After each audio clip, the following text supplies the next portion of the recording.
I'm not gonna lie, I am very excited about today's pasta recipe. Number one, I think it is going to be absolutely delicious.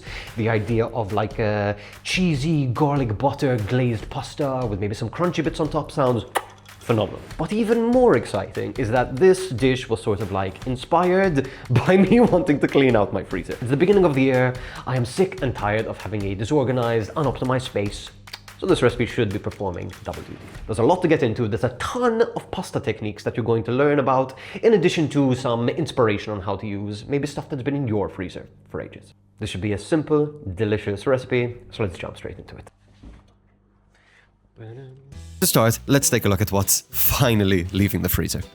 The star of this dish is this incredible compound butter, which I made last spring, that's packed with loads of garlic, green garlic, roast garlic, tons of herbs, lemon zest. Like, it's a really, really delicious recipe that I would highly recommend. You can check out that video if you'd like to see the full recipe, but any garlic butter that you have available will do. Next, we have the remains of a sad-looking loaf of wholemeal bread that got lodged into the back of the freezer. Thankfully, we are going to transform this into a delicious, crispy breadcrumb topping by roughly blitzing it in a food processor. Now, I like to leave little chunks here and not blitz things into a fine breadcrumb. This just gives a little bit more texture in the finished product, a little bit similar to a panko breadcrumb. All you need to do is add this to a baking tray and season lightly with some herbs and spices. Here I use some Italian seasoning that contains things like dried thyme and oregano and a little bit of chili flake. Additionally, I'm grating plenty of pecorino for some really nice cheesy savoriness. Parmesan would work great here, but this is just what I had in my freezer. Finally, finish with a good pinch of salt and give everything a really nice mix before placing in a 160-degree oven for roughly 15 minutes. Which is also more or less how long our pasta will take to be done. So in the meantime, we're going to place 1 liter of water onto the boil with 1 tablespoon of salt. As soon as this is at a simmer, you can add your pasta. Here I had some casaresce, which was like a short twirled pasta, which will hold onto that butter sauce amazingly well. But truth be told, most pastas would work great here.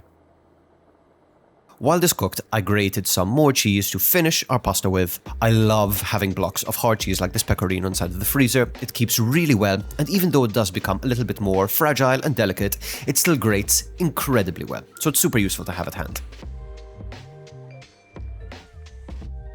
Next, I gave our breadcrumbs a little bit of a fold halfway through their cooking process, just so that everything browns really nice and evenly.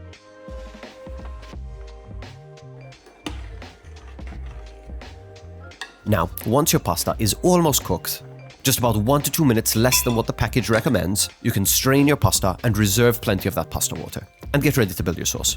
Now, you can do this in the same pot that you boiled your pasta. I'm just switching things out here so you can see things a little bit better, and I feel like a wider pan is a bit easier to finish a pasta sauce. Now, to build your sauce, we're going to add plenty of cold garlic butter to this pot of pasta.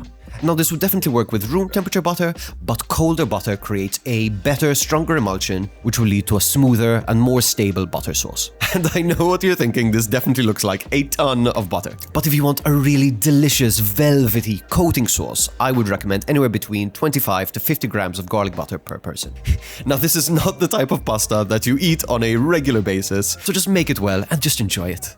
At this point, you can add a little splash of pasta water and cook things over medium heat whilst gently folding to bring your sauce together. Once your sauce is almost the perfect consistency, turn off the heat and add roughly 25 grams of cheese per person to finish the sauce. You're going to fold this gently into the pasta, adding tiny splashes of pasta water to adjust the consistency as needed. If you'd like to learn more about how to cook a perfect plate of pasta and make amazing classic pasta sauces, then you can check out my full Skillshare course using the link in the description.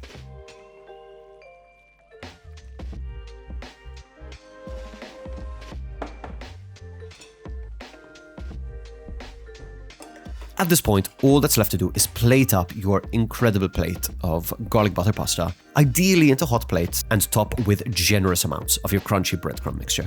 And I would recommend bringing this breadcrumb mixture to the table, because people are definitely going to want to be adding more of this. And here we have it, our finished dish. I am so happy with this. Number one, because the freezer is slowly but surely emptying. And number two, this thing smells amazing. It smells delicious. But yeah, enough jibber jabber. Let's see if this is as good as I think it'll be.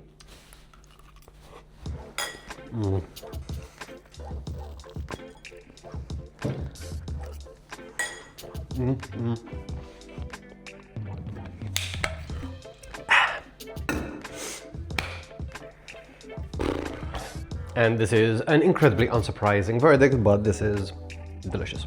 I really would not change much about it. That batch of garlic butter that I made last year is still excellent. Making a compound butter is something I would highly, highly recommend. You can go check out the other video, which goes in a little more depth on how to make garlic butter. But these are all ingredients that you can get like straight from a store, that you might have around from like previous batches of compound butter if you like cooking and doing little chefy things.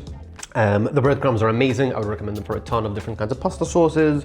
The way that our butter and cheese sauce came together is something you can replicate even with just like plain butter and parmesan for like a really simple, like leveled up Alfredo style pasta.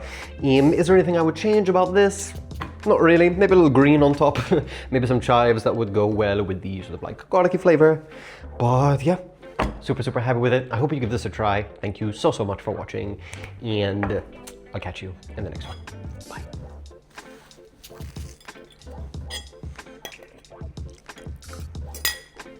Bye.